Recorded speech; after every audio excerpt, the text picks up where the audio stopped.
Muy bien, queridos alumnos, vamos a continuar con esta explicación, estas sesiones que estábamos dedicando a la transición española y a los gobiernos democráticos, dentro de lo que sería pues los dos últimos temas de nuestro temario de historia de España, ¿de acuerdo?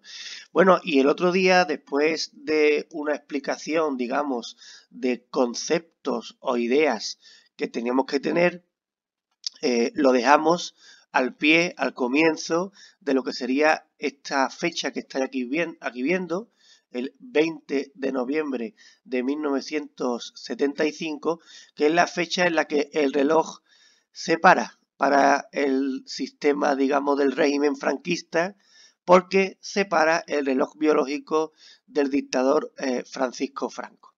Y aquí pues da comienzo el tema propiamente dicho de la unidad 15, ¿vale? Entonces, en primer lugar, vamos a hablar un poco del concepto de transición y de los diferentes gobiernos que vamos a ver en esta transición española, pero sobre todo lo que me interesa es que entendáis el concepto que vimos el día anterior en referencia a cómo realmente cuando hablamos de transición, hablamos de transición de la dictadura a un sistema democrático.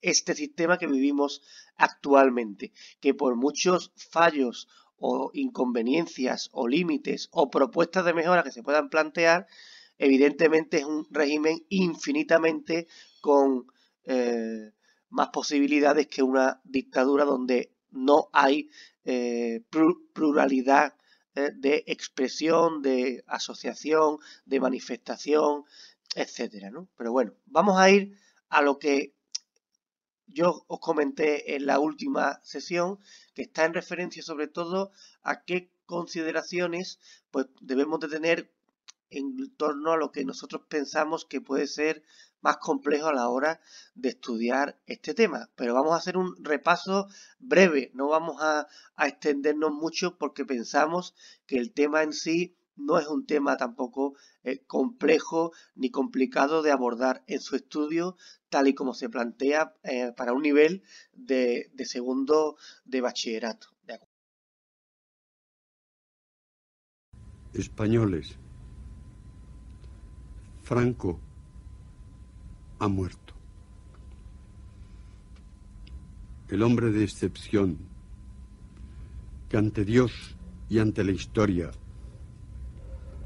asumió la inmensa responsabilidad del más exigente y sacrificado servicio a España, ha entregado su vida quemada día a día, hora a hora, en el cumplimiento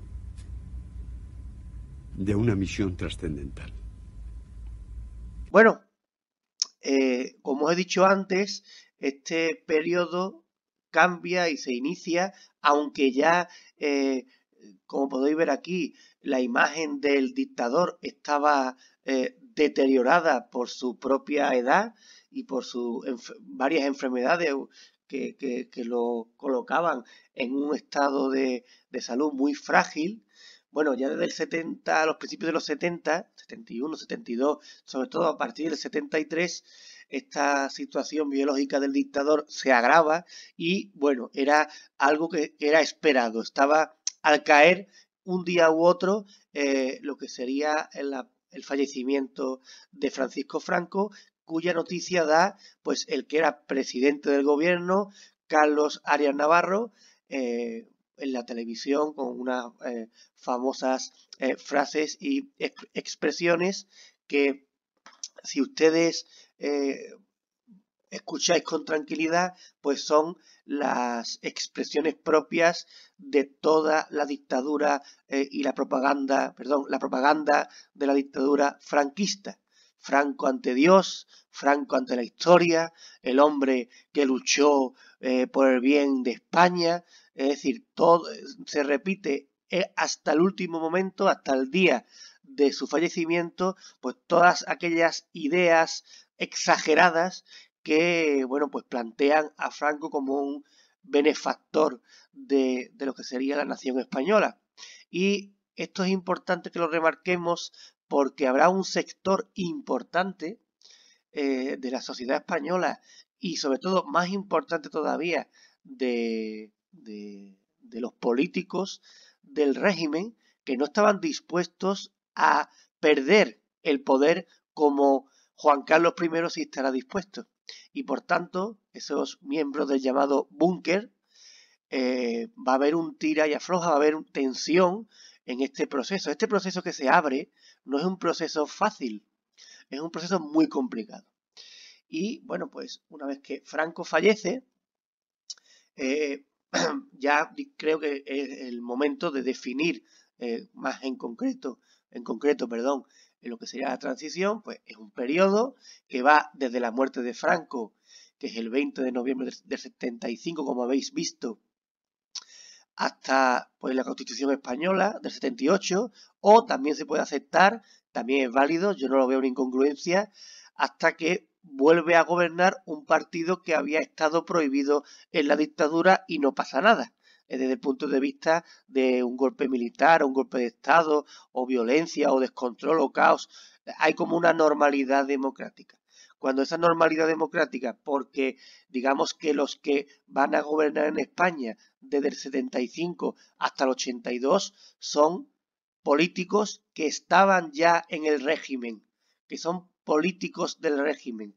Por tanto, también se puede aceptar la transición hasta que empiezan a gobernar pues personas que no estaban en el sistema, como es los miembros del Partido Socialista Obrero Español al llegar a la presidencia del gobierno, Felipe González.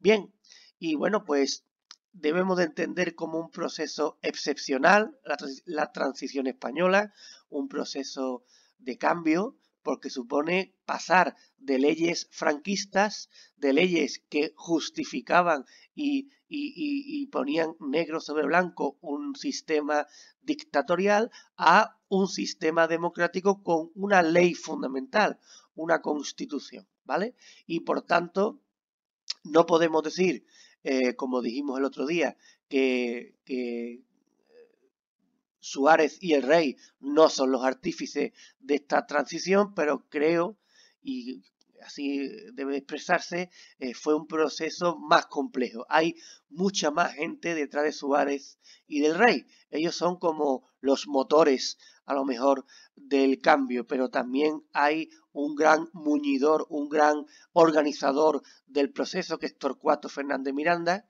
y los propios partidos de toda la oposición, tanto del Partido Comunista, del Partido Socialista, los sindicatos, los partidos que estaban prohibidos, pero al final yo pienso también que es justo de toda la sociedad española, porque siempre el debate está, ¿fue el rey el artífice, sí o no? Yo creo que hay que darle su mérito también, porque él es el único que pierde poder y lo pierde voluntariamente.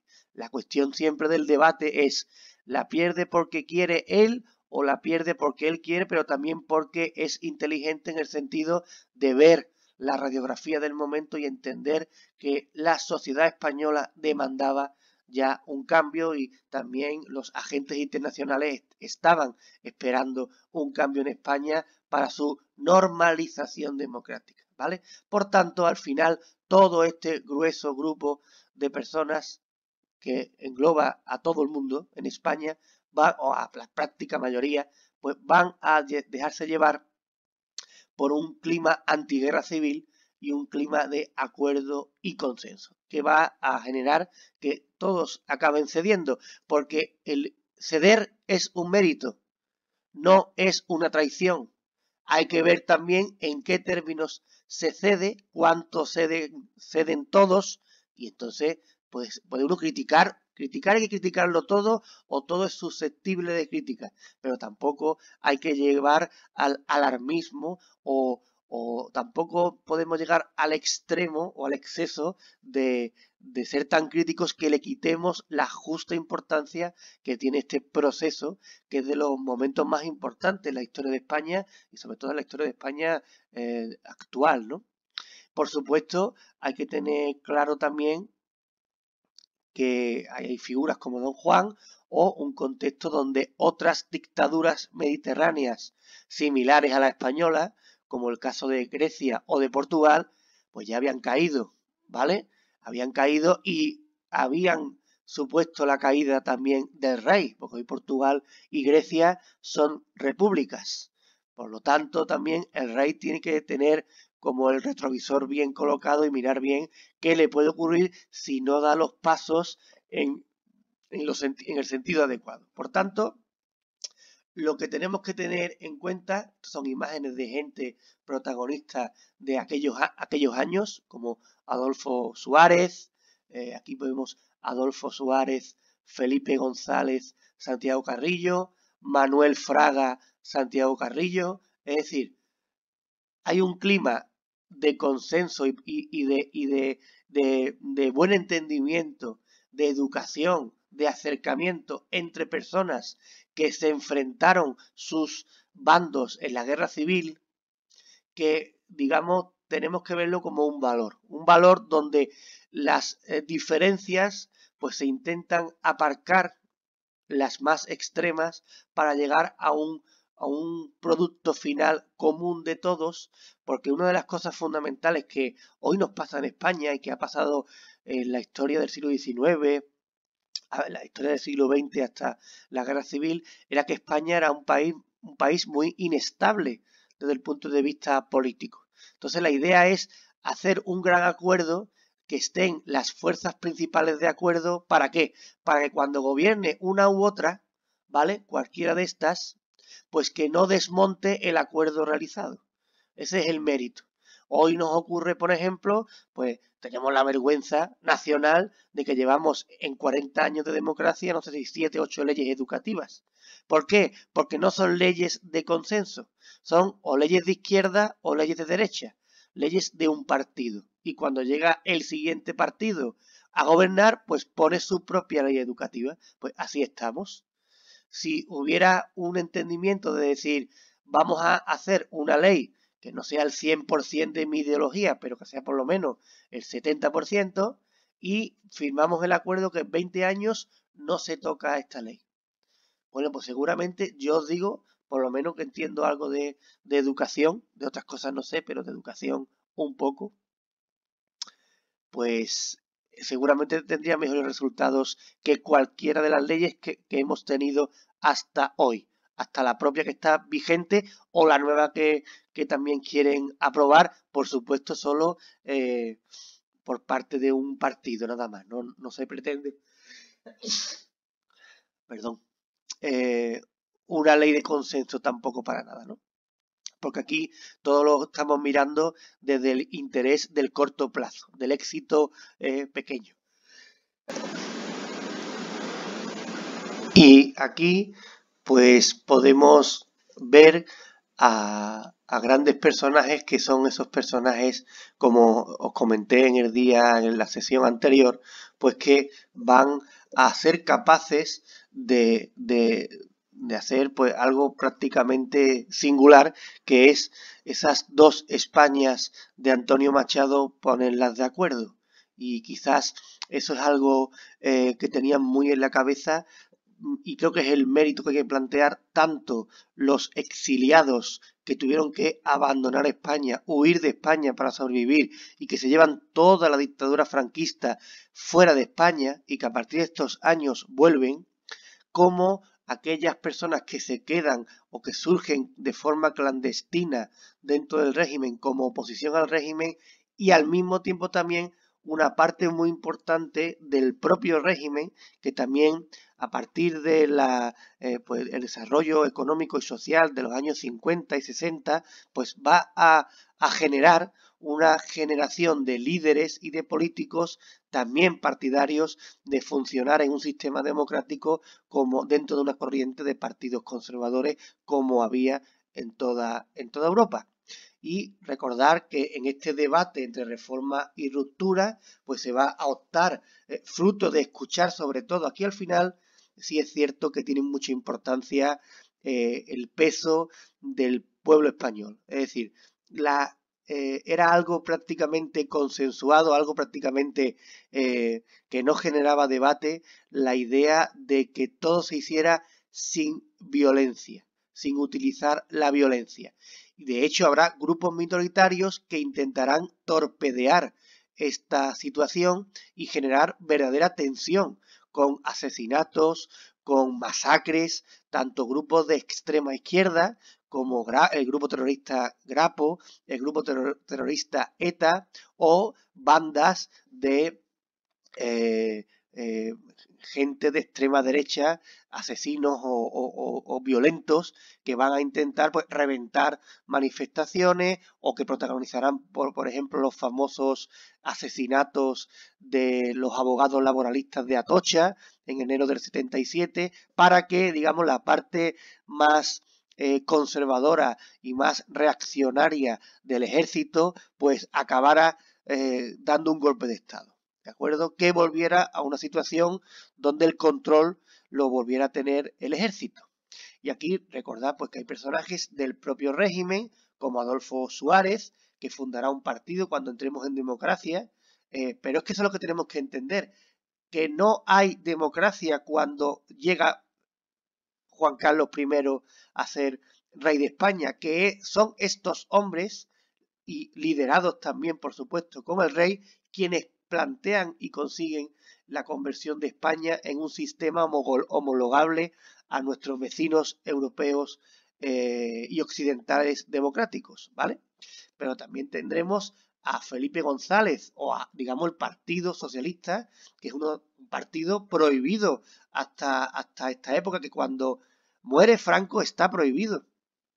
Manuel Fraga, que es dentro del régimen franquista, pues digamos otra vertiente dentro de los partidarios de dentro del régimen que quieren plantear un sistema democrático. Y él fundará el futuro Partido Popular, que en primer orden se llamó Alianza Popular. Y que voy a decir de Santiago Carrillo, que participó en la guerra civil por parte del Partido Comunista Español. O los nacionalistas, aquí representados por Miquel Roca. Esto lo vimos el otro día, ¿vale? Incluso con Leopoldo Calvo Sotelo. Entre reforma y ruptura se optará por la reforma porque es la vía menos violenta, ¿vale? Y aquí podemos ver cómo todo el mundo quiere ceder. Y de hecho, cuando el Partido Comunista se tenga que legalizar, que se va a legalizar, pues se legaliza con la bandera roja, pero al mismo tiempo aceptando la bandera española, que es la bandera que, bueno, España siempre tiene la polémica del uso de su bandera. Es quizá de los países donde más nos cuesta y más se critica el uso de la propia bandera de tu país. Hasta el punto que si tú te pones una pulserita o una camiseta de España, algunos idiotas pues te pueden incluso determinar como que eres un facha o que eres de extrema derecha. Bueno, todo siempre en su justa medida, porque yo siempre digo que, claro, a mí me dicen algunos compañeros, hombre Álvaro, es que el uso que hace la dictadura franquista de la bandera de España hace que la bandera de España pues se asemeje a una serie de valores propios del llamado nacional catolicismo. Y yo digo, muy bien. Entonces les recomiendo a todos ustedes, los que me estéis escuchando, que veáis la bandera de la Primera República. No de la segunda todo el mundo sabemos qué colores tiene, también unos colores legales en su momento. Pero que miren la bandera de la Primera República, a ver de qué color era o de qué colores eran, ¿vale? Y también podemos ver, a lo mejor, cómo era la bandera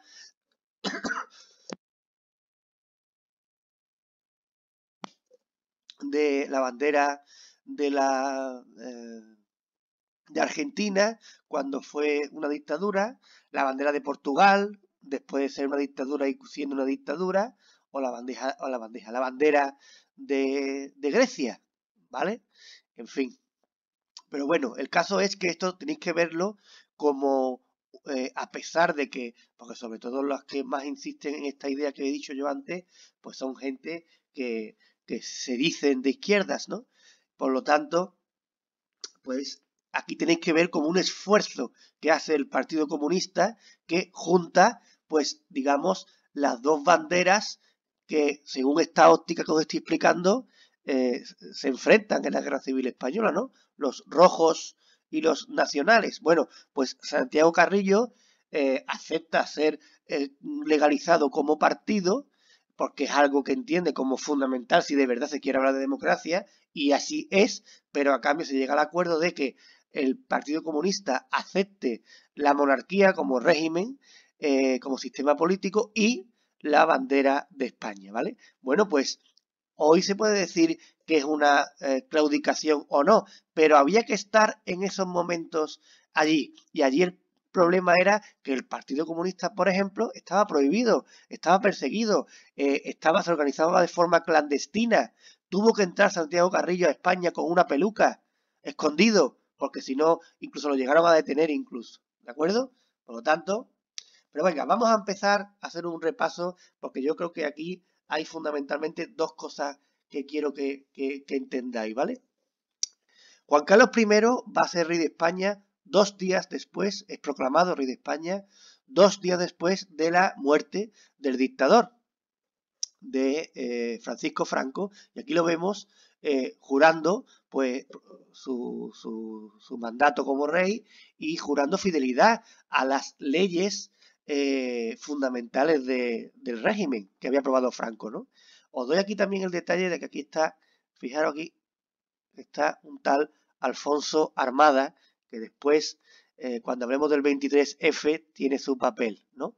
Pero aquí ahora no importa, ahora lo que nos importa es Juan Carlos I aquí jura como rey, pero jura como jefe del Estado del régimen franquista, por tanto no como rey de todos los españoles, porque los españoles que tenían ideas del bando perdedor de la guerra civil, pues no están representados en el régimen franquista, que os recuerdo que entiende muy bien que después de la guerra no hay paz, sino que hay victoria de los vencedores sobre los vencidos. Pero cuando Juan Carlos llega al trono, pues digamos que en él no confía nadie. Es una persona con muy poco conocido, aunque el régimen había intentado de ponerlo ya en primer orden, en primera plana, en los últimos años del franquismo, pero no confían en él ni los franquistas por verlo joven y por ver lo que podía, digamos, deslizarse hacia la modernidad, pero tampoco era, digamos, una figura de confianza de la oposición democrática, que lo ven como un hijo del régimen, que es lo que es, ¿de acuerdo? Por lo tanto, siempre está el debate de estos primeros días de su reinado de ¿será Juan Carlos I el breve?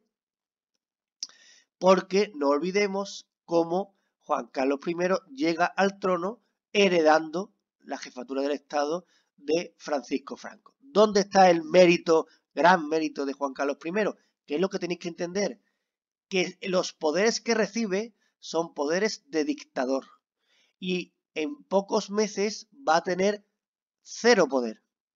Puede tener, se puede criticar circunstancias vinculadas a la persona del rey, sobre todo en un futuro, no tanto en sus primeros años de reinado, que fruto de esta transición española pues va a tener una popularidad extraordinaria el rey Juan Carlos, pero realmente es cierto, ¿no?, que el rey Juan Carlos toma un poder absoluto, tan absoluto como los reyes absolutos del antiguo régimen. Recordar un 100% de soberanía real, de poder, pero hoy en día el rey tiene cero poder político. La famosa frase que estudiamos todos, ¿verdad? Que el rey reina, pero no gobierna. Bueno, ese paso hay que gestionarlo. Y además Juan Carlos I va a tener que gestionarlo con una enorme tranquilidad, calma, cautela y con una visión muy estratégica. Es decir, hacerlo porque no se fiaba nadie de él, ¿vale? Por lo tanto, hay que tener un plan preparado, que no se tenía estrictamente preparado, pero que se va a llevar a cabo. Os recuerdo, para que veamos el mérito de este paso de la dictadura a la democracia, el poder inmenso que tenía la dictadura franquista. Concentraba todos los poderes Franco en su persona. Acordaros, el franquismo suponía la eliminación de todas las libertades políticas, de todas. Había un partido único. O sea, en el 75 solo había un partido y se acabó. Había un fuerte centralismo. No había para nada el concepto comunidad autónoma ni el concepto región. En España lo que había eran provincias, nada más. Había una fuerte militarización del régimen. Recordad España como cuartel, como os dije. Había una fuerte represión, ¿vale? Había una fuerte propaganda de los vencedores sobre los vencidos. Recordar el año de la victoria. Y por último, digamos, la ideología fundamental era el nacional catolicismo. Bueno, esta es la España que hereda Juan Carlos I, ¿vale? Y recordar, es que la España que hereda Juan Carlos I es la España del caudillo. Por lo tanto, un sistema político, y aquí es donde yo quiero que ustedes de verdad os pongáis para comprender este tema, hereda las instituciones del franquismo. No se cambian desde dentro. Eso es el famoso de la ley a la ley. Por lo tanto, esta dictadura, Juan Carlos I, hereda un sistema dictatorial. Es una dictadura heredada. Aquí estamos viéndolo en la última aparición del dictador Franco en el Palacio de Oriente en 1975, un par de meses antes de morir, ¿no? Por lo tanto, se puede decir también que en los primeros meses del reinado de Juan Carlos I, pues Juan Carlos I es un dictador. No es que tenga comportamientos dictatoriales, ni muchísimo menos, pero sí hereda el inmenso poder que tenía Franco a su muerte. Y, por tanto, ¿qué es lo primero que hace Juan Carlos I? Teniendo en cuenta que hay que tener una visión de una actuación, digamos, entre bambalinas, desde un punto de vista no visible, hacer las cosas como a escondidas, realmente para que el sector más inmovilista, más conservador, más reaccionario a cualquier cambio, pues no reaccionara, ¿vale? Porque tampoco Juan Carlos I cree que tenga la confianza de los militares, ni muchísimo menos. ¿Qué se plantea? Se plantea, en primer lugar, la continuidad del presidente del gobierno que estaba siendo presidente con Franco. Es decir, para no generar un cambio muy, digamos, revolucionario.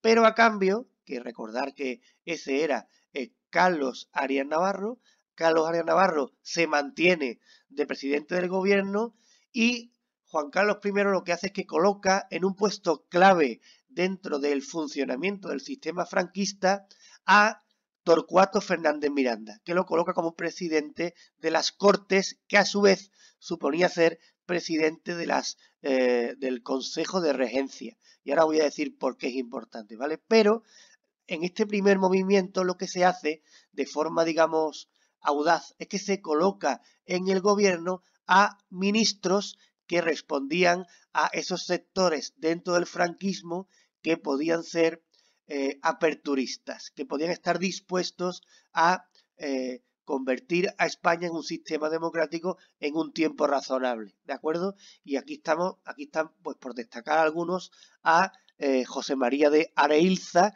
que es un personaje fundamental en los acuerdos España-Estados Unidos, ¿de acuerdo? Y en el intercambio de las bases de uso compartido en España, el Rota, Morón de la Frontera, Torrejón y Zaragoza, a cambio de dinero, de alimentos y del apoyo internacional de Estados Unidos para que España, digamos, sea el régimen franquista, mejor dicho, sea aprobado por, digamos, los organismos internacionales, entrando en la OTAN, entrando en la ONU. También está, digamos, la figura emergente del que se pensaba también que iba a ser presidente del gobierno, que era Manuel Fraga, que tenía muy claro que iba a ser nombrado presidente del gobierno y de hecho en este gobierno pues va a plantearse como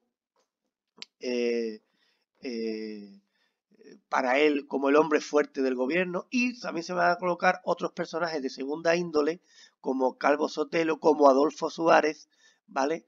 Digamos, como figuras que son jóvenes y que están ascendiendo y que también pueden dar la imagen de cierta modernidad en eso, o de cierta apertura, ¿no? En estos momentos iniciales de la monarquía de Juan Carlos I. Bien, y como estoy diciendo, esta es la figura clave o una de las figuras claves de estos momentos, ¿no? Torcuato Fernández Miranda. Torcuato Fernández Miranda fue profesor de Derecho del rey Juan Carlos. Y ahí, en esa época formativa del rey, cuando estaba viviendo en España, pues van a gestar una amistad que después, en estos momentos de sus primeros meses de reinado, pues será fundamental porque será su preceptor, su tutor, su persona de confianza y donde se apoyará Juan Carlos para tomar las decisiones más importantes en estos primeros compases de su reinado.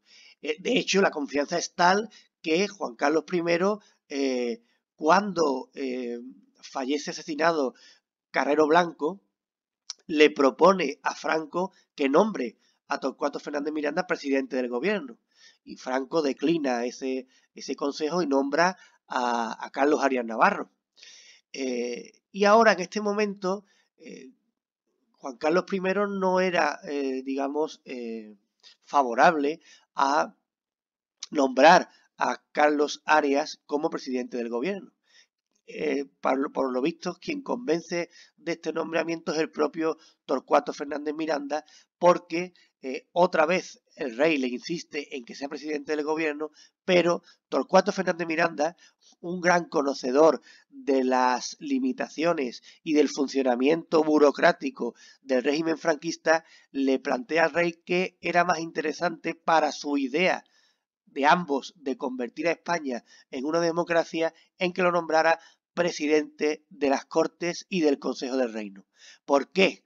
Porque el presidente de las Cortes es el que tiene un papel muy importante en la gestación de leyes en la dictadura franquista y el Consejo del Reino es quien propone candidatos para presidir el gobierno, ¿vale? Por lo tanto, se entiende que el nombramiento de Carlos Arias Navarro es un nombramiento provisional, que se hace para salir del paso y para colocarse, digamos, en la jefatura del Estado del Rey y empezar a funcionar. Y cuando se decida por parte del Rey y esta persona quién debe de ser de verdad el piloto de la transición, el presidente del gobierno que pase de una transición de una dictadura a una democracia, estar en los puestos claves para que salga adelante ese nombramiento. Porque sí es cierto que el poder absoluto lo tenía Franco en la dictadura y cuando quería nombrar un presidente del gobierno, pues tenía que este consejo de la regencia o del reino tenía que nombrar a 3 candidatos y entonces Franco elegía a uno de los 3. Era la llamada la terna.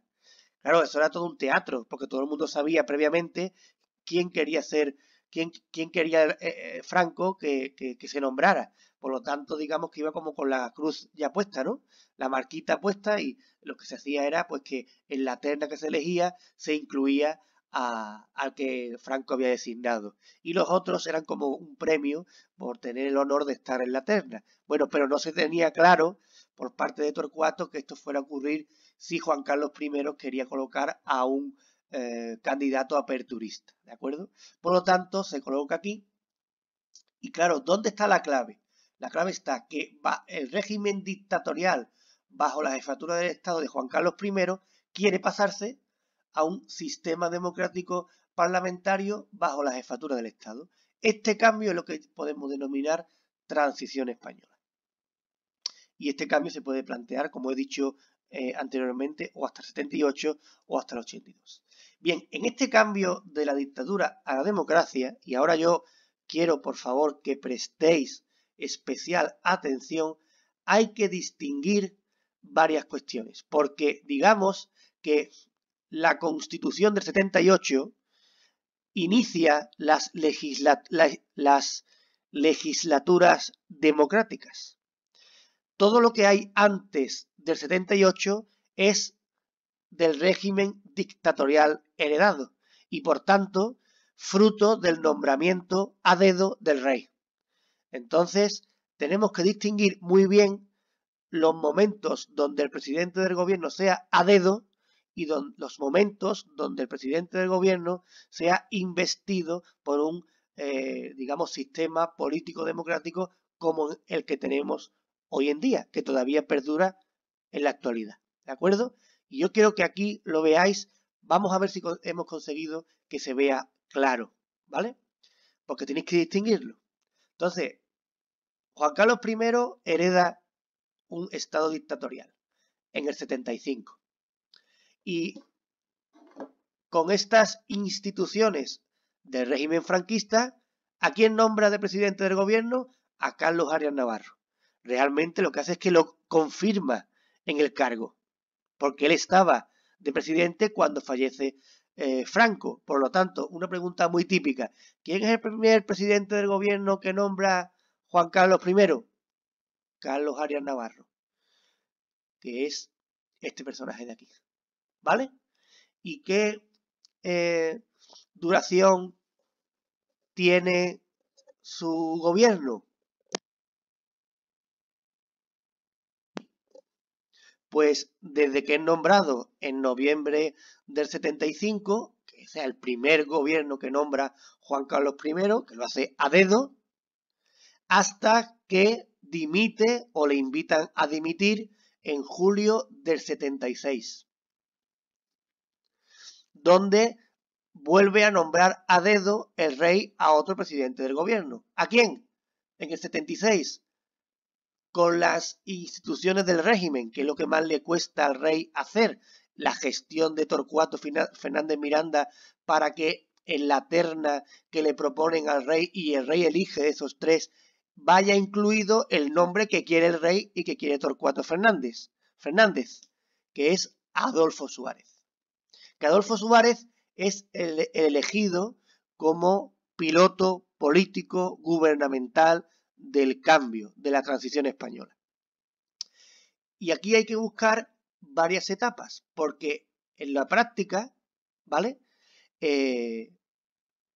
Adolfo Suárez va a ser ininterrumpidamente presidente del gobierno desde el 76 hasta el 81. Pero realmente hay que entender que son tres gobiernos totalmente diferentes, porque son tres gobiernos que surgen de tres procesos diferentes.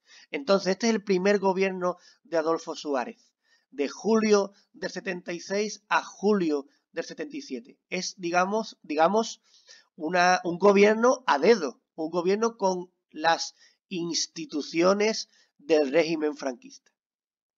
Después, este primer gobierno de Suárez va a aprobar una ley que permita que se presenten todos los partidos políticos a unas elecciones libres, las primeras elecciones libres desde la Segunda República. Y esas elecciones libres son en junio del 77. Las gana Adolfo Suárez y puede, digamos, confirmarse en el poder, pero fruto a la mayoría, al apoyo mayoritario que le han dado unas urnas en las primeras elecciones democráticas que hay después de la Segunda República. Es decir, un segundo mandato con las instituciones franquistas, pero con unas elecciones libres y democráticas, en virtud, que lo vamos a explicar ahora a continuación, de una de las leyes claves en estos años, en estos momentos, que certifica esa transición, que es la Ley para la Reforma Política de 1976. En virtud a estas elecciones que permite esta ley, se presenta el presidente del gobierno, gana las elecciones y en virtud a esas elecciones o a ese proceso va a tener un segundo gobierno desde julio, ¿vale? Del 77 hasta marzo del 79. ¿Por qué marzo del 79? Porque en marzo del 79, digamos que este periodo, 77-79, es como la legislatura cero, también conocido como la legislatura constituyente, cuando se elabora la Constitución del 78. Y cuando se aprueba esta Constitución del 78, lo que decide Adolfo Suárez es que se inicie el sistema político en virtud de esa Constitución. Por lo tanto, se aprueba en diciembre del 78, el 6 de diciembre, que tenemos nuestro día de la Constitución, pues nuestra Constitución española de 1978, y las elecciones de marzo del 79 son las que abren la legislatura número 1. Ahora yo no sé si estamos en las 11 o en las 12, no sé, pero la 1 es en marzo del 79, donde vuelve a ganar las elecciones Adolfo Suárez y por lo tanto ya estamos no en una dictadura, sino en una monarquía parlamentaria, en un sistema democrático de monarquía parlamentaria. Digamos que para unos, aquí es cuando acaba la transición, en marzo del 79, que es cuando se inicia la legislatura número 1, pero para otros, pues se lleva, también como os comenté, hasta el 82, cuando llega al poder un partido que había sido prohibido durante la dictadura franquista después de la Guerra Civil Española, como es el PSOE. ¿Por qué en vez de llevarlo al 82 lo llevo a febrero del 81? Porque Adolfo Suárez no agotará la legislatura, dimitirá antes y un vicepresidente suyo será nombrado sustituto presidente del gobierno, Leopoldo Calvo Sotelo, y él será el que concluya, el que termine la legislatura hasta octubre del 82. Pero aquí yo lo que quiero fundamentalmente que entendáis que aunque desde el 76 hasta el 81 es el mismo presidente del gobierno, el origen de su poder es totalmente diferente. Uno a dedo, cuando es nombrado a dedo por el rey de España, otro cuando es confirmado por el rey, pero por el apoyo que le han dado al presidente del gobierno en unas elecciones libres y democráticas, y otra que es cuando gana las elecciones Adolfo Suárez dentro del sistema democrático que tenemos hoy todavía, en el mismo sistema, con la misma casuística y normativa por la cual pues fue investido Pedro Sánchez en enero del año 2020, hace apenas 2 meses, o hace poco, creo que ayer o antes de ayer, o hace unos días se hicieron los 100 días del gobierno, de este primer gobierno de la historia, digamos, después de la dictadura de coalición que tenemos en la actualidad. ¿De acuerdo? Esto es importante que lo comprendáis, que todos los años me esmero o intento poner celo en que mis alumnos entiendan la diferencia entre estas 3 etapas y espero que lo entendáis. Por supuesto, todas estas etapas son susceptibles de preguntas en una hipotética prueba.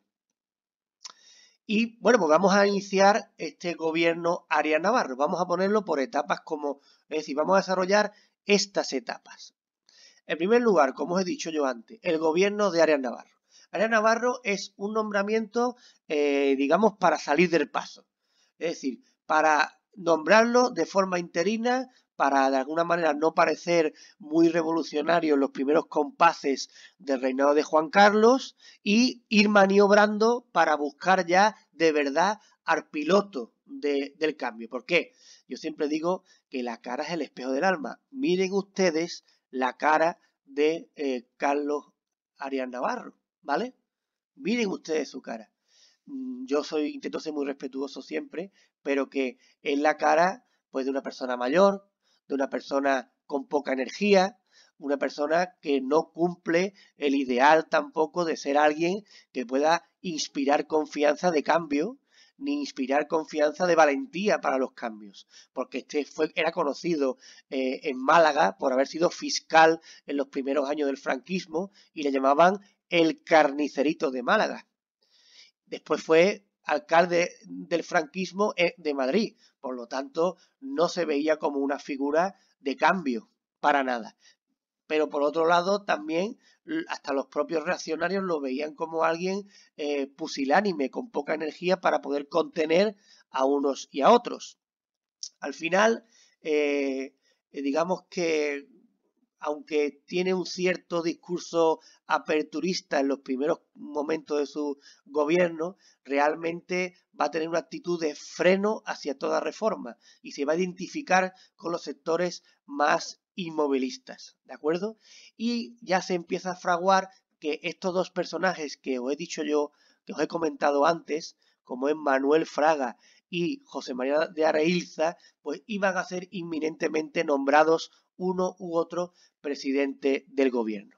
Al parecer, bueno, el hombre de más peso del gobierno era Manuel Fraga, hasta el punto que se plantea a veces el gobierno de Arias Navarro como el gobierno de Arias Fraga, ¿vale? Porque era como la figura emergente y él tenía muy claro que iba a ser presidente del gobierno. Y por otro lado, pues José María de Areilza era una persona muy respetada en el contexto internacional, como os he dicho antes, y en los últimos años del régimen se había desvinculado del régimen hacia posturas de mayor apertura y también se había vinculado con la casa de don Juan de Borbón, el padre de Juan Carlos de Borbón. Por lo tanto, realmente en los momentos, prácticamente a los meses donde ya se ve que Carlos Arias Navarro es una persona poco apta para la presidencia del gobierno y para el objetivo que tenía el rey, pues para los sectores más conservadores todo parecía que iba a nombrarse a Fraga y para los sectores que más conocían al rey,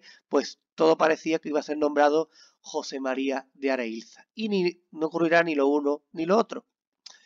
Aquí tenéis a Carlos Arias Navarro. Carlos Arias Navarro va a tener varios problemas en su gobierno, bueno, pues que tanto la constante movilización obrera, porque todavía están prohibidos todos los sindicatos, todas las asociaciones, todos los partidos de izquierda, ETA, que hablaremos de ETA más adelante, Grapo, el rechazo del búnker, en fin, y problemas que van a ocurrir en protestas, enfrentamientos entre carlistas y demócratas, en fin, una situación totalmente insostenible que realmente al final, incluso es famoso una entrevista que le hacen a Juan Carlos I en Estados Unidos a una revista, creo que era Newsweek, que, bueno, pues lo llegó a definir como un desastre sin paliativos el propio rey, ¿no?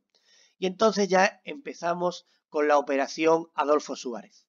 Tiene muy claro ya Torcuato Fernández Miranda, mano derecha del rey en estos momentos, que hay que iniciar ya la operación Adolfo Suárez. La operación que acabe con Adolfo Suárez como presidente del gobierno. Bien, lo primero, y de hecho yo recomiendo este libro, ¿no? El guionista de la transición, con el prólogo de Juan Carlos I, como auténtico, digamos, gestor entre bambalinas de todo lo auténtico brazo ejecutor del rey de todo este proceso de cambio, ¿no? Bueno, pues hay que tener en cuenta cómo se hace dimitir, se va a iniciar un proceso que acaba con el nombramiento de Adolfo Suárez como presidente del gobierno, fijaros, en julio del 76. Algo que hemos heredado del franquismo, sobre todo desde el punto de vista sociológico, es que han tendido en los 40 años de democracia los políticos en tomar decisiones complicadas, decisiones de cierta crítica en momentos de cierta relajación de la sociedad.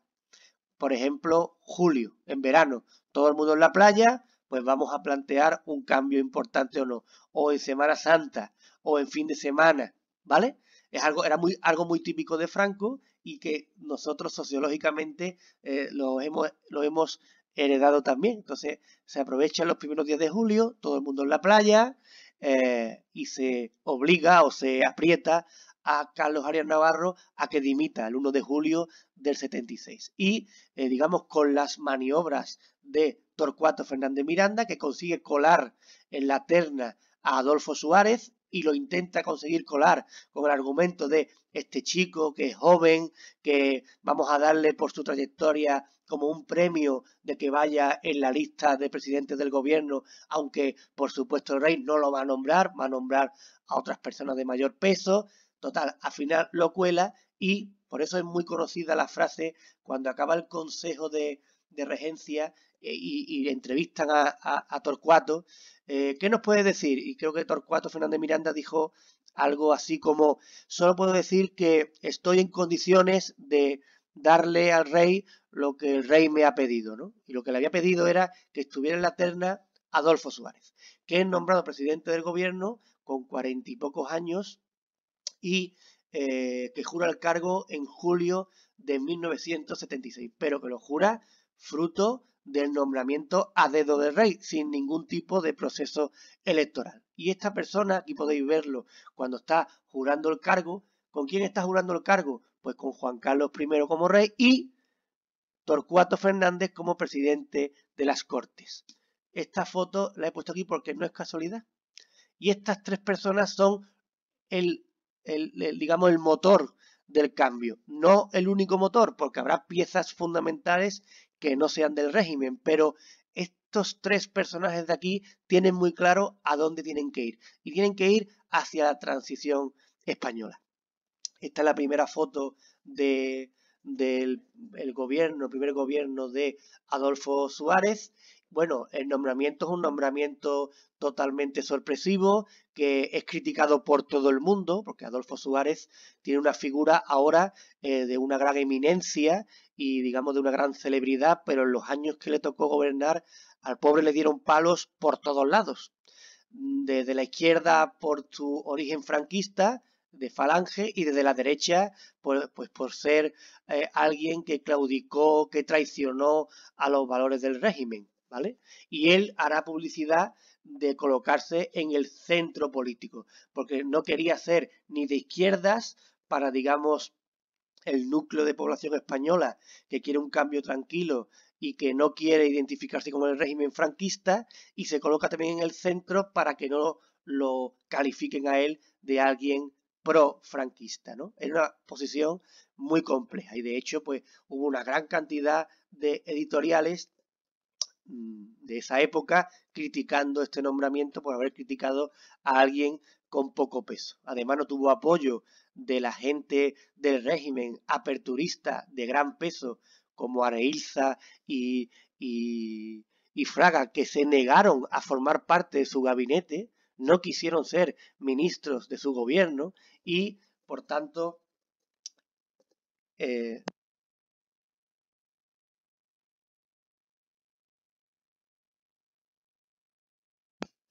esta tarea la tiene que afrontar Adolfo Suárez con los ministros que él buenamente puede convencer para formar este primer gobierno Adolfo Suárez, ¿vale? Que va desde julio del 76 a julio del 77. Estos 12 meses que ahora se abren son 12 meses verdaderamente de vértigo, de tensión, de reuniones, de diálogo. Y esta era una persona que fue elegida por Torcuato Fernández Miranda y por el rey como la persona ideal para conseguir este proceso, este objetivo. ¿Por qué? Porque es una persona joven, una persona con mucho carisma, una persona con una gran capacidad de diálogo, una persona que venía del régimen y que conocía también los entresijos del régimen, y una persona que tenía una fuerza y una, sobre todo también, ¿cómo se llama? Una determinación a llevar a cabo lo que le encomendara el rey y Torcuato Fernández Miranda. Y también hay que tener en cuenta otra cuestión, que ya lo vimos cuando estudiamos el nombramiento de Godoy por parte de Fernando VII. Cuando una persona, aunque él ya era conocedor en los momentos anteriores al nombramiento como presidente del gobierno, porque se hacen amigos el rey y Juan Carlos I en los años 60, cuando empieza el rey a, digamos, aparecer como heredero a Franco, y él era pues gobernador civil de Segovia, después tuvo la televisión española, pues digamos que sí está claro que si el régimen llega a funcionar de una forma, digamos, con piloto automático, nunca hubiera sido nombrado Adolfo Suárez presidente del gobierno. Y por tanto tiene un compromiso Adolfo Suárez y una fidelidad absoluta en el rey. Y el rey necesita gente fiable, porque no se fía de nadie. Porque recordad que era Juan Carlos el Breve. Entonces necesita gente que él tenga claro que tiene el 100% de fidelidad asegurada. Y esto lo consigue con este nombramiento de Adolfo Suárez. Porque si llega a nombrar a lo mejor a Manuel Fraga o a José María de Arailza, gente ya veterana, gente con una carrera, pues sí hubiera sido más difícil, de alguna manera, que hubieran tenido un comportamiento pues 100% dentro de la línea que marcaba el rey y Torcuato Fernández Miranda. Bueno, ¿y qué iniciamos? Pues un año, como os he dicho, totalmente frenético, ¿vale? Lo que hace primero, en primer lugar, Suárez, al ser hijo del régimen, es frenar a los sectores más reaccionarios del ejército, del franquismo, y desde el minuto uno, con un talante abierto, cordial, dialogante, va a abrir un ritmo, un ciclo de reformas, mediante el decreto ley. Es decir, con una aprobación por parte del gobierno sin pasar por la aprobación de las Cortes. Unas Cortes que eran eminentemente de parlamentarios franquistas. No hay nadie que no sea del régimen en las Cortes. Entonces, declara una amnistía política, suprime el Tribunal de Orden Público, el TOP, va a regular el derecho a la huelga, va a regular la libertad sindical. Aquí, digamos que como cuestión fundamental, pues tiene que integrar en el gobierno como ministro de Defensa a un militar que será de la causa de la transición, el famoso militar, pues Gutiérrez Mellado, que es esta persona mayor que en el golpe de estado del 23F no se quiere sentar y casi lo tiran al suelo y no lo consiguen. Y bueno, pues digamos que se abre un proceso, como aquí podéis ver, de autoliquidación del régimen, pero a través de la aprobación de leyes según la normativa franquista vigente, porque se quería hacer todo bajo una óptica de legalidad para no levantar a los sectores más conservadores, ¿vale?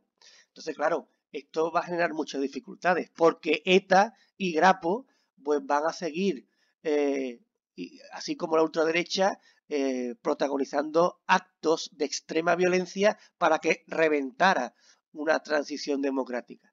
Y ahí pues encontramos atentados de ETA, la matanza de Atocha del 77, ¿vale? Incluso una organización fracasada de un golpe de Estado entre militares y guardias civiles, que es la llamada Operación Galaxia, en el año 78, cuyo aquí principales personajes están aquí, y este es el famoso Antonio Tejero, el del Quieto todo el mundo, que tuvo esta primera tentativa que fracasa y después intentará llevar a cabo la del 23F, y un contexto muy duro de crisis económica que hay en los años 70, fruto de una crisis general que hay en todo el mundo por la elevación de los precios del petróleo, ¿no?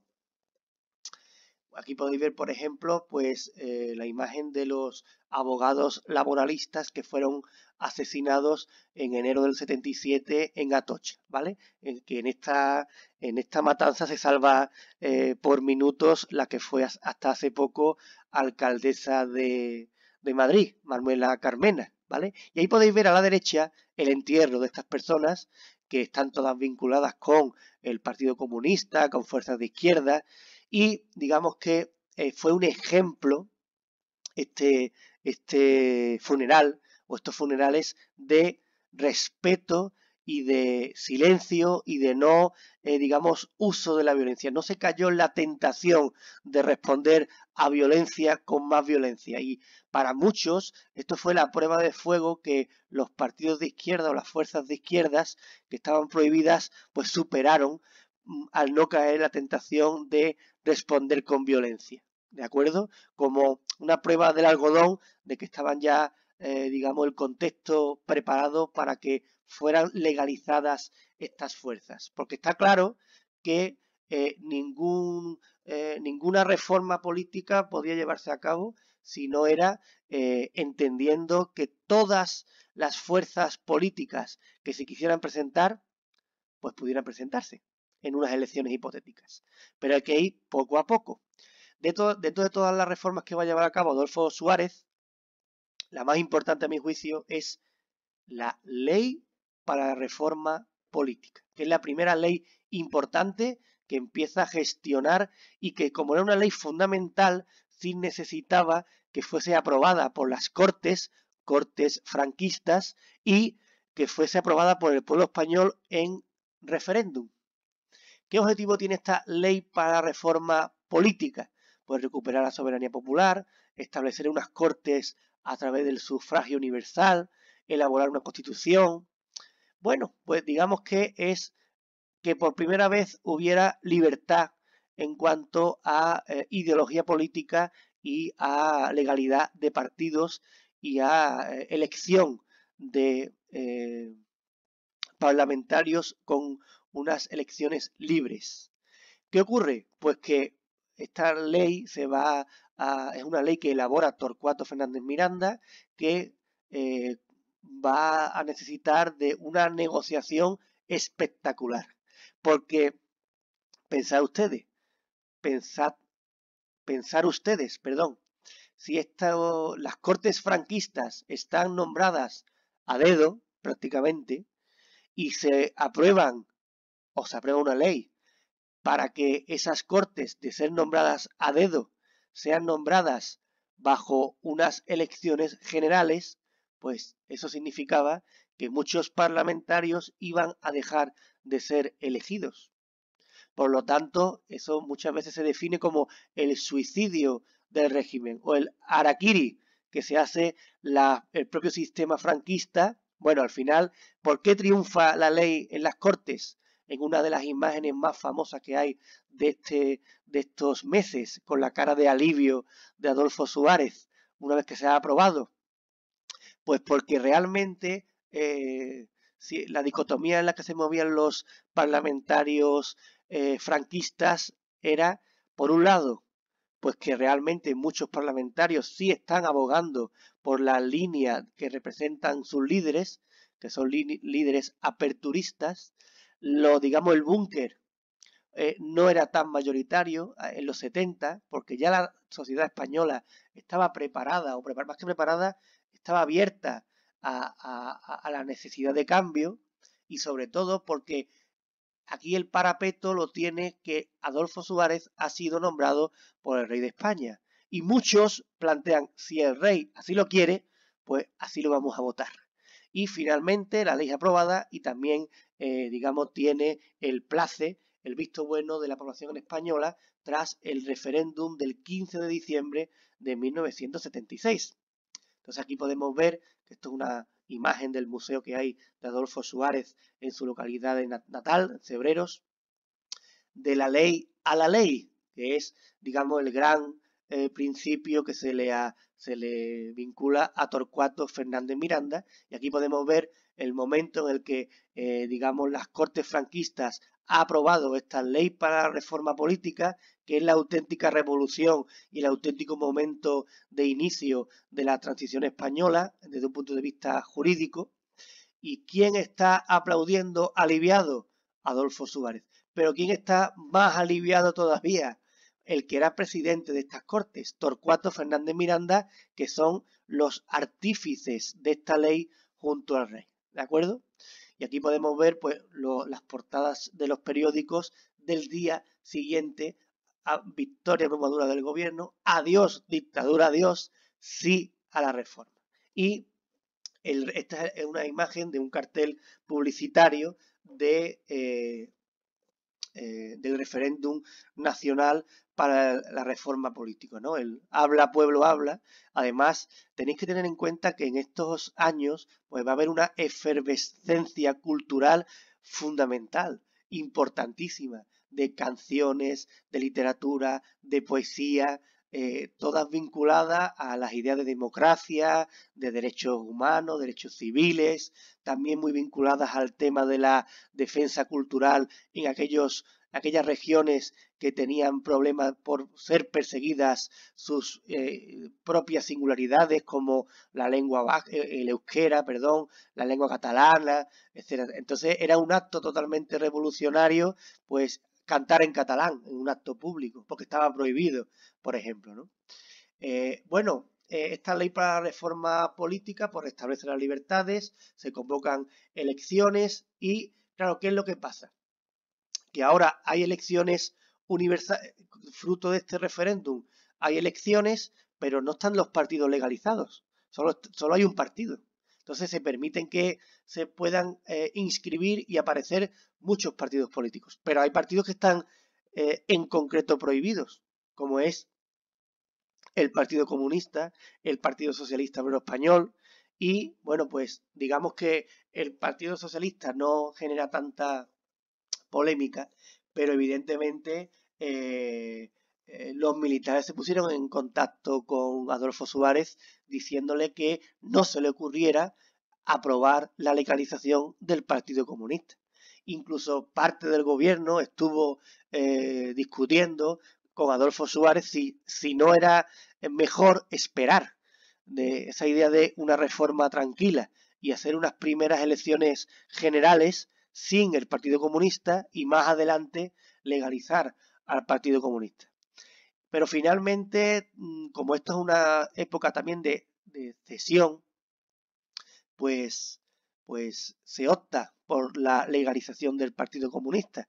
¿Por qué? Porque se quería hacer de verdad las cosas y ciertamente si se quería tomar por parte de la oposición en serio esta época de cambio, pues hacía falta cambios valientes y el cambio valiente pues será el de la legalización del el Partido Comunista el Sábado Santo de 1977, ¿vale? Es decir, el 9 de abril de 1977 otra vez en un periodo vacacional para pillar con el pie cambiado a todo el mundo y se genera una polémica y un escándalo en los sectores más conservadores, ¿no?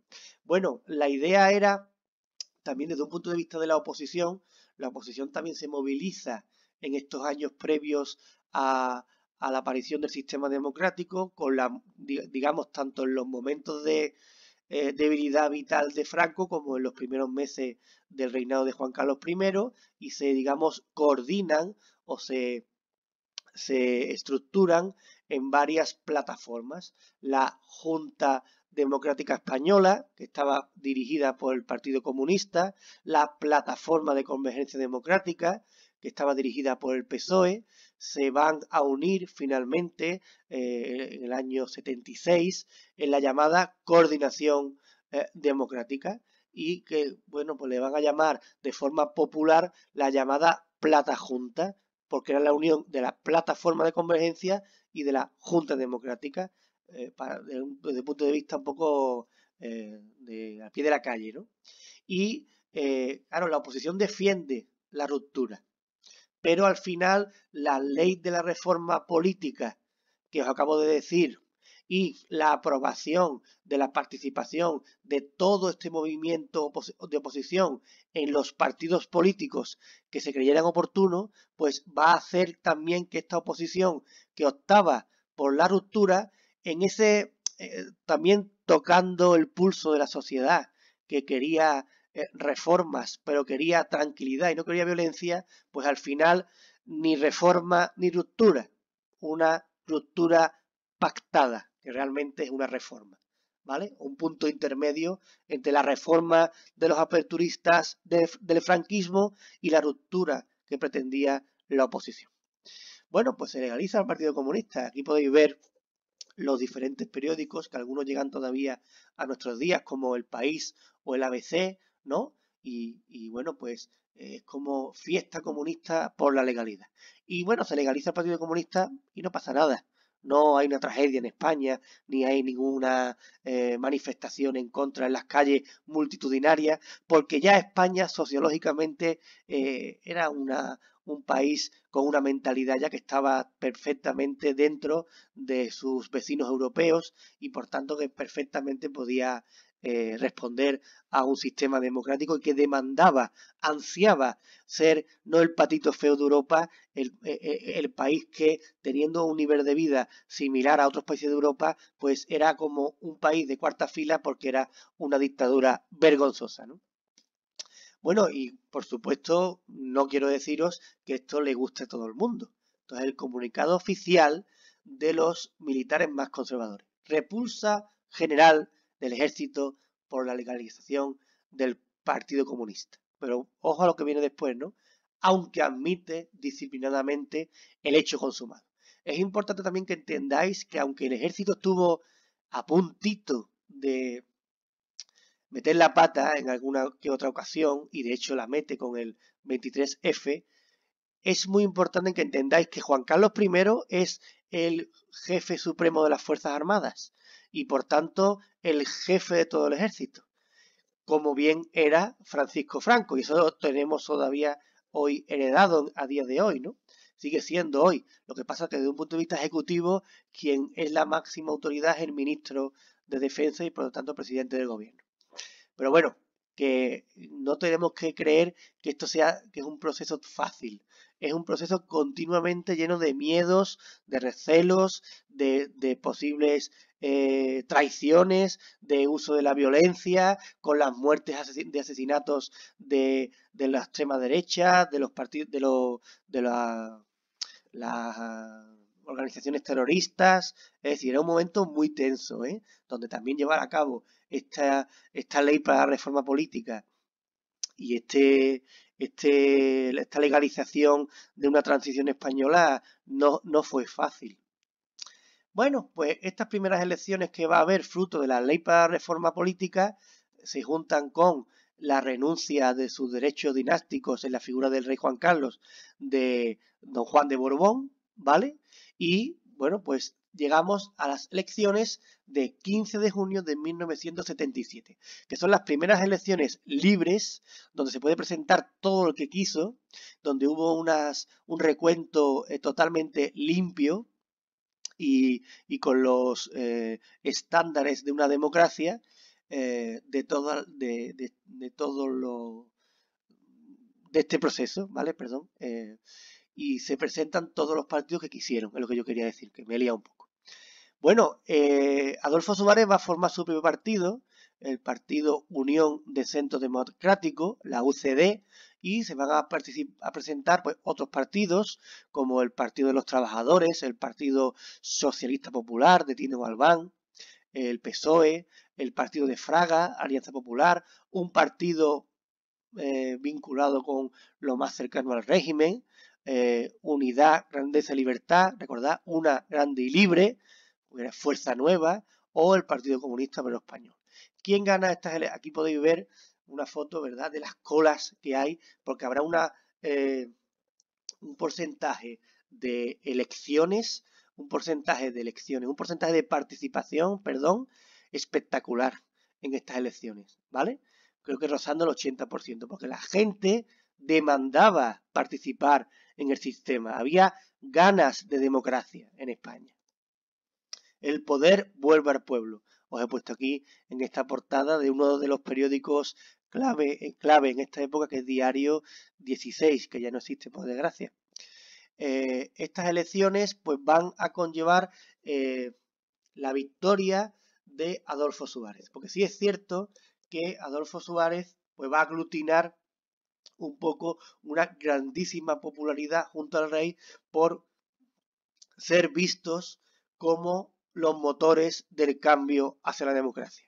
Entonces, si Adolfo Suárez se llega a presentar con un partido que hubiera sido partido bético por la democracia, también lo hubieran votado a ese partido porque el que estaba liderando el cartel era Adolfo Suárez, ¿de acuerdo? Entonces funda UCD y UCD, digamos, se forma de gente de la corriente de Adolfo Suárez, de alguna manera, pues, aperturistas dentro del régimen franquista, que quieren llevar a cabo pues la línea política que ha protagonizado en estos meses, en este año, Adolfo Suárez, y se utiliza la palabra centro para huir de la derecha, del franquismo, y para huir de la izquierda, ¿vale? Esa izquierda que después de 40 años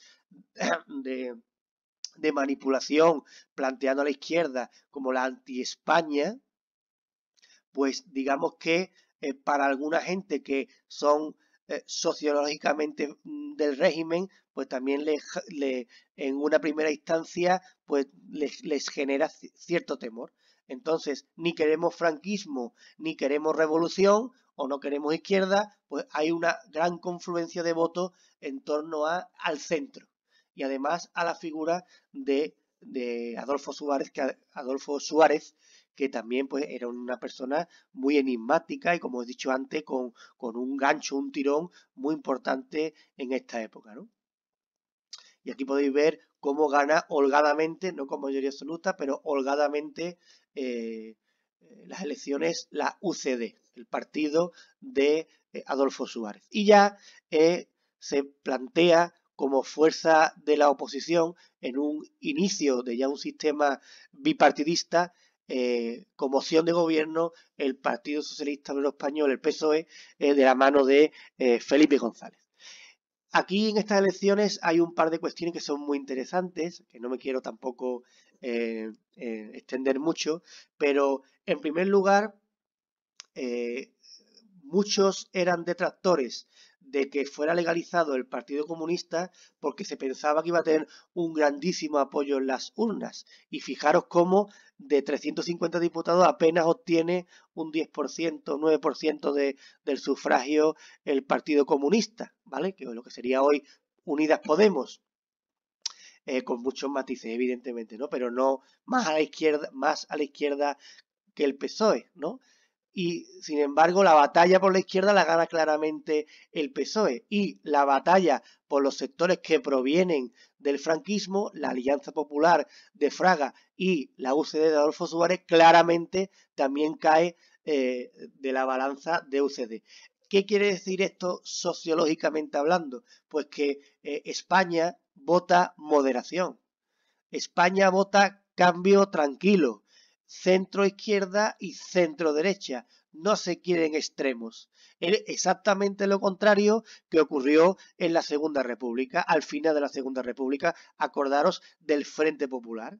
¿Os recordáis cómo se polariza la población y los sectores de centro izquierda y centro derecha pierden apoyos y lo van ganando las fuerzas de extrema izquierda y extrema derecha? Bueno, pues aquí la clase media mayoritaria de la población emite un juicio. ¿Queremos cambio?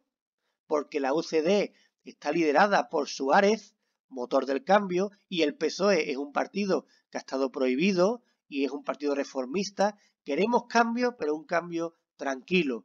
Queremos optar por entonces ahí las ideas de reforma, evolución, acuerdo, consenso. Estos políticos de este arco parlamentario que surge aquí lo tendrán muy claro y lo leerán muy bien y todos pondrán de su parte para que se llegue a un gran acuerdo. Bueno, pues hay que ver con qué cara votan la mayoría de los españoles, es increíble. Votan pálidos, oye, sobrecogidos, con un temor extraño, oye, nadie entra diciendo, ¿dónde está la urna? ¿Dónde está la urna que yo voto? ¿Dónde está la urna? Nadie.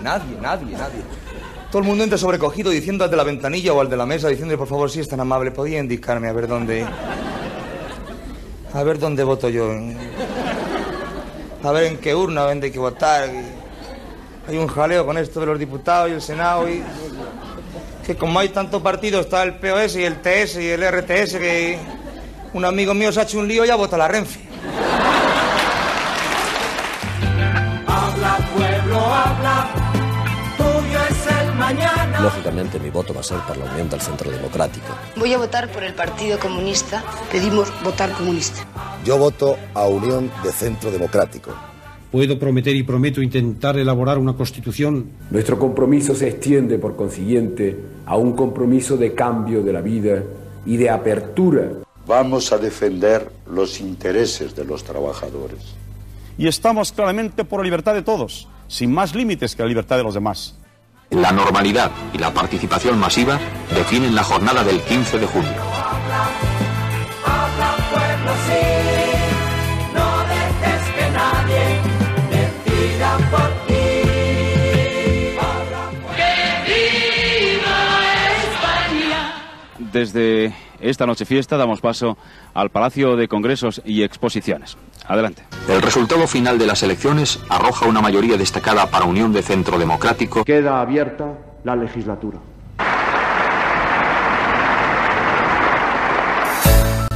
Bueno, pues Aquí podemos ver este arco parlamentario que os he planteado, pues va a ser el protagonista de redactar la Constitución española. Por eso se le llama a esta etapa también legislatura constituyente. Y aquí pues vamos a entrar en el segundo gobierno de Adolfo Suárez, porque como obtiene la mayoría en los votos, el rey lo mantiene en el poder, lo reafirma, pero todavía a dedo, no fruto de la aprobación de la investidura en las Cortes, como hemos tenido, por ejemplo, este último año, que en verano el espectáculo este que hubo en julio, que se presentó la investidura Pedro Sánchez y no salió elegido, repetimos elecciones y después hemos tenido un gobierno con las mismas fuerzas que no llegaron al acuerdo en verano y por cosas parecidas, digamos, a las que ya se estaban ofreciendo en verano, pues se plantea como objetivo de estas Cortes, pues vamos a convertir a España en un sistema, ya que tenemos una representación democrática, ahora unas leyes democráticas. Y entramos en la fase de la elaboración, de la proyección de nuestro sistema político actual.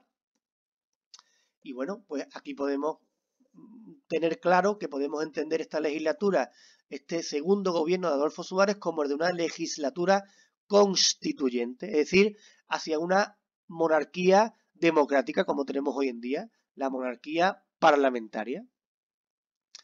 Aquí está Juan Carlos I, aquí está Adolfo Suárez, aquí podemos ver ya esta reunión de las primeras Cortes democráticas y veremos imágenes para la historia, porque pues vamos a ver a gente pues que históricamente se habían enfrentado en origen, en esos bandos de la guerra civil, pues los comunistas, los socialistas, gente del régimen, pues cómo hay un clima de querer llegar al entendimiento, ¿no? Esta es una imagen histórica. Dolores Ibárruri, del Partido Comunista, que participa en la Guerra Civil Española, ya mayor, ya con una edad, pues en las Cortes Españolas, y dándole la mano al presidente del gobierno nombrado a dedo por el rey y que venía del sistema, digamos, dictatorial, pero que está ya cambiando. Ya ahora es un presidente que tiene el apoyo de las Cortes. Bueno, esta también otra imagen histórica, ¿no? Dos comunistas de pro, como Rafael Alberti, el poeta Rafael Alberti, y Dolores Ibárruri, en las Cortes, el 13 de julio del 77, cuando se inaugura el periodo, digamos, de sesiones en estas Cortes que surgen después de las primeras elecciones democráticas del 15 de junio. Bueno, esto no se había visto en 40 años, por lo tanto hay que reconocer el mérito de las cuestiones. Aquí podemos ver a grandes comunistas de pro históricos como pues, Rafael Alberti, Carrillo, Gallego, Ibárruri, ¿vale? Y bueno, pues la idea fundamental es vamos a hacer una ley de leyes que sea una ley homologable a las leyes fundamentales que hay en otras democracias occidentales. Esa es la idea fundamental, ¿vale? Y se toman varias leyes, la Constitución italiana, la francesa, la alemana. Y fijaros, yo pongo esto un poquito para que veáis hasta qué punto hay unas ganas de entendimiento y todo el mundo pone de su parte. Bueno, es que Santiago Carrillo es tan comunista que participa en la Guerra Civil Española. Incluso tiene una polémica con respecto a las muertes de Paracuellos del Jarama, no sé si lo recordáis, ¿no? Bueno, pues aquí lo veis ya en años posteriores con el contexto del Mundial de España 82, pues vestido con la camiseta de España. No pasa nada, porque digamos de alguna manera lo que se quiere es colaborar, entender que si tú ves esto, pues en principio tienes que entender que si los líderes están por la labor de llegar a una conciliación nacional, pues tenemos todos que poner de nuestra parte. Digamos que lo que se quería hacer era otra mentalidad que tenéis que tener en cuenta es que se quiere poner punto final a la guerra civil. Se quiere concluir con la guerra civil. Porque recordad que la frase que he repetido ya unas cuantas veces en el día de hoy, la paz no va después de la guerra, sino que va a la victoria. Y se quiere ahora de verdad llegar a la paz, al cierre por fin de ese conflicto secular de España. Bueno, pues dentro de este contexto de consenso, pues esto va a abarcar todos los aspectos fundamentales de la política, desde el de crear una constitución, pero también desde el llegar a acuerdos para generar leyes también que tengan un impacto en la sociedad y también en la estructura económica y social. Y en ese contexto, pues se acuerdan entre las fuerzas principales del arco parlamentario los famosos pactos de la Moncloa de octubre del 77, que tienen como objetivo fundamental, pues digamos, dos patas. Por un lado, la reforma y el saneamiento de la economía en un contexto de crisis económica, fruto de la crisis del petróleo de los años 70, y por otro lado, pues la actuación jurídico-política, es decir, la aprobación de un cuerpo de leyes, de un conjunto de leyes, pues que regule la libertad de expresión, de reunión, de asociación, de los medios de comunicación, el Código Penal, las fuerzas de orden público, ¿vale? Que generen todo un conglomerado de leyes asemejables a un sistema democrático cuya ley fundamental será la Constitución española que se aprueba en esta época, pero no la única ley, ¿vale? Que no quiere decir que aquí no haya una gran polémica, porque evidentemente al ver crisis económica hay una gran conflictividad social, también la patronal y los sindicatos protestarán, presionarán para que, digamos, los acuerdos pues les sean favorables unos a otros, pero se va a llegar a un pacto entre todas las fuerzas políticas que es verdaderamente algo inusitado y desde entonces poco visto en la historia de España, ¿no? Y aquí podemos ver los ponentes de la Constitución de 1978. Son los llamados padres de la Constitución. ¿Qué quiere decir un ponente, un padre de la Constitución? Pues que entre estas 7 personas que se eligen del arco parlamentario de las Cortes Españolas en proporción a los resultados que han dado las elecciones, pues van a elaborar un borrador de Constitución. Y ese borrador pasará después el trámite parlamentario y será aprobado en el Parlamento. Son personajes fundamentales en la historia de España. Entonces, del partido de Adolfo Suárez, pues estará Gabriel Cisneros, José Pedro Pérez Llorca, Miguel Herrero Rodríguez de Miñón, del partido de Alianza Popular, el propio don Manuel Fraga, del PSOE estará Gregorio Pérez Barba, del Partido Comunista Jordi Solé y representando a la minoría catalana y vasca Miquel Roca. Es decir, pues gente de todos los sectores, digamos, del arco parlamentario fundamental, de izquierda moderada, izquierda menos moderada, los partidos también más conservadores, menos conservadores, partidos del gobierno y los partidos también nacionalistas. Todos dentro de este contexto de elaboración de una ley que se va a aprobar y que la ley, una constitución que se va a aprobar y que es la ley, la constitución actual. Bueno, os digo que también para la ignorancia de muchos, he dicho que esta ley, esta constitución de 78, pues se basa en otras constituciones como la de Francia, el concepto de ley orgánica del Estado, en Italia el concepto de región, de autonomía, también de Alemania, ¿no?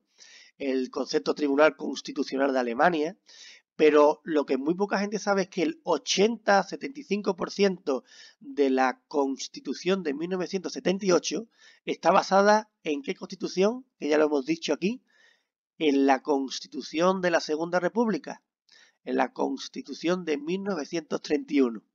Y prácticamente el sistema de las cámaras, el sistema que allí era unicameral y aquí bicameral, pero el sistema de existencia de un jefe del Estado y de un jefe del gobierno, el sistema de un tribunal constitucional, allí llamado Tribunal de Garantías Constitucionales, pues prácticamente es el mismo articulado.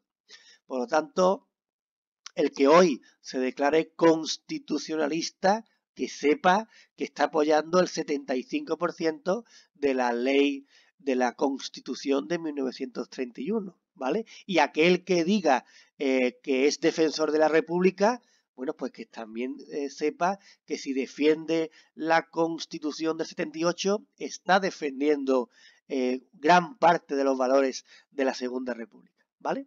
Bueno, siempre aquí en esta Constitución, yo no me quiero aquí parar mucho porque es algo, digamos, más bien de historia del constitucionalismo, pero bueno, nos define a España como un Estado social, democrático y de derecho, y plantea pues que la soberanía nacional está en el pueblo, establece que el sistema político nuestro es una monarquía parlamentaria, que hay una unidad indisoluble de la nación española, pero también permite el llamado derecho a las autonomías y habla de nacionalidades históricas y regiones, garantiza un catálogo muy importante de derechos humanos y libertades y defiende la libertad religiosa y la aconfesionalidad del Estado, ¿vale? Con unos derechos pues que están protegidos como garantes fundamentales pues por el Defensor del Pueblo, el Tribunal Supremo y el Tribunal Constitucional, y plantea una separación de poderes pues la que tenemos hoy en día, ¿no? El legislativo, el ejecutivo, el judicial, en fin, con todas las mejoras que podríamos hacer, pero sí es cierto que esta Constitución pues nos coloca por fin en un contexto de democracias homologables a las democracias de nuestro contexto occidental, ¿de acuerdo?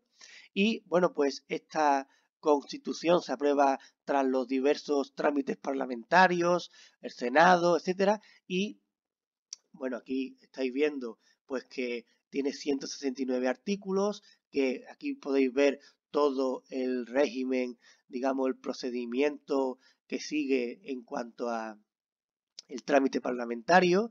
Es finalmente aprobada el 31 de octubre del 78, después será aprobada por referéndum por todos los españoles el 6 de diciembre, por eso es nuestro día de la Constitución el 6 de diciembre, y finalmente pues entrará en vigor antes de que finalice el año 1978. Yo recomiendo mucho la lectura de toda la Constitución, tanto de sus diferentes títulos, como el título octavo, que habla de la organización territorial del Estado, como de las disposiciones adicionales y transitorias, ¿vale?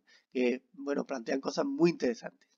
Pero bueno, yo realmente, en cuanto al planteamiento, pues lo fundamental es la Carta de Derechos y Deberes y cómo, pues ya, digamos que establece los poderes del Estado planteados como hoy en día conocemos, ¿no?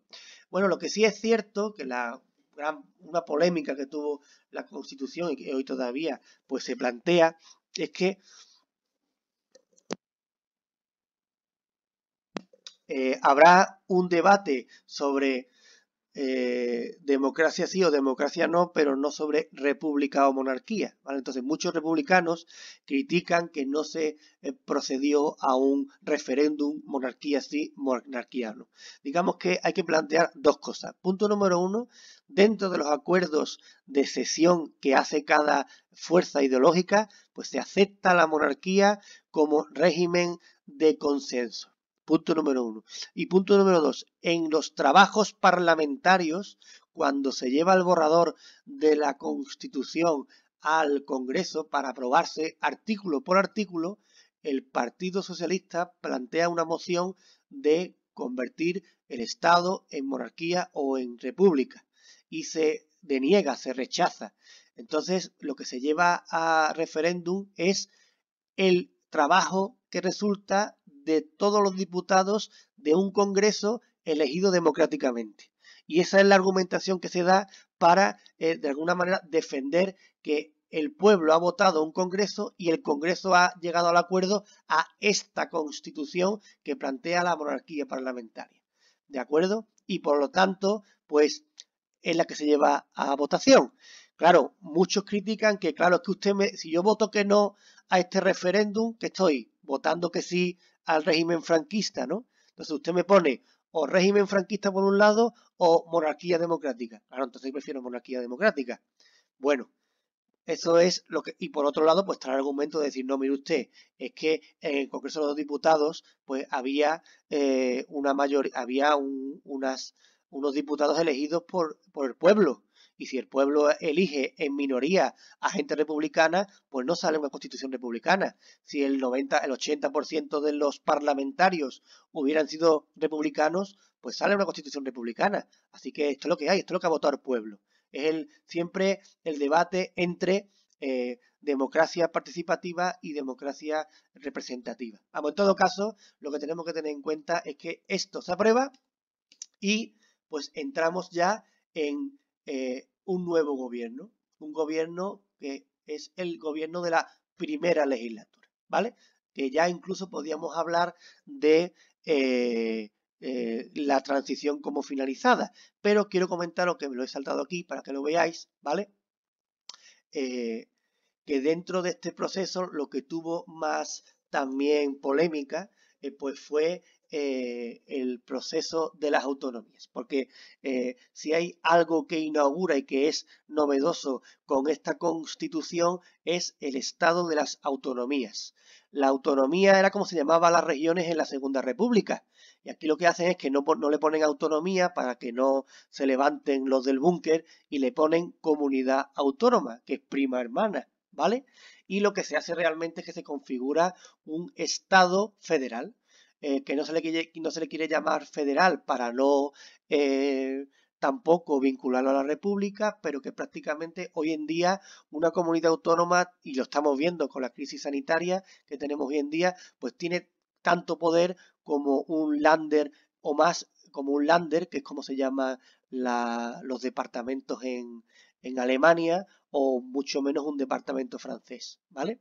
Bueno, aquí realmente el proceso del Estado de las Autonomías pues se inicia con la ley para la reforma política, porque pueden llegar al Parlamento fuerzas, digamos, regionalistas o nacionalistas, y se va a establecer por un decreto ley la aprobación de nuevo, el restablecimiento de la Generalitat de Cataluña, que había sido suprimida por el franquismo en la Guerra Civil Española, y vuelve a ser nombrado presidente o será nombrado presidente de la Generalitat el famoso Josep Tarradellas, y también se aprueba pues un Consejo General Vasco en 1977, emulando pues esa institución que había en la Guerra Civil Española, fruto de la aprobación del Estatuto del País Vasco en la Segunda República, ¿vale? Entonces los primeros estatutos que se aprueban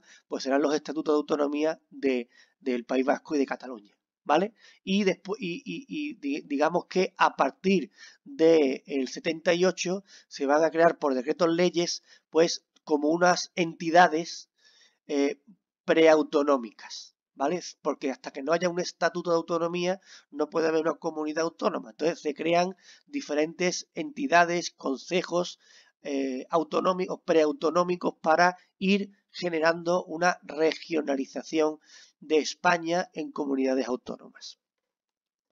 Y evidentemente, ahora lo veremos en la segunda sesión, pues Andalucía aquí también tendrá mucho que hablar, ¿vale? De hecho, el título 8º de nuestra Constitución, que os voy a decir con el tema de Cataluña, ¿verdad? O el tema de ETA, es uno de los más discutidos y que más de forma ambigua se redactó para poder contentar a todo el mundo. Y ahí se habla de regiones, pero también se habla de nacionalidades, que bueno, de nacionalidad a nación, pues no sé yo qué diferencia hay, ¿vale? Entonces una semántica, una terminología muy ambigua para de alguna manera pues salir para adelante de la polémica, ¿vale? Y sí se establecen pues varias vías para la conversión de provincias en comunidades autónomas, la vía rápida, que es el 151, y la vía lenta, que es el 143, que ya veremos en la siguiente sesión hablando de Andalucía, pero que nos va a dar pues como resultado pues este mapa autonómico, y podéis ver como en los años 80 prácticamente, salvo País Vasco y Cataluña, que son las primeras, pues en los años 80 van a aparecer todas las comunidades autónomas que hoy en día tenemos. Y bueno, ya creo yo que podríamos dejarlo aquí, porque vamos a terminarlo en lo que sería la bisagra, el punto de encuentro entre el final de este tema de la transición española y el principio de los llamados gobiernos democráticos. Y como esta es la primera legislatura, la legislatura 1 después de la Constitución española, pues creo que es buen momento de dejarlo aquí y continuar en una segunda sesión para ya terminar el tema. Bueno, pues nada, espero que os esté siendo, como siempre, estas explicaciones aclaraciones de cierta utilidad. Y bueno, pues os mando un saludo a todos y que os cuidéis muchísimo, ¿vale? Bueno, venga, continuaremos en la siguiente sesión. Hasta luego.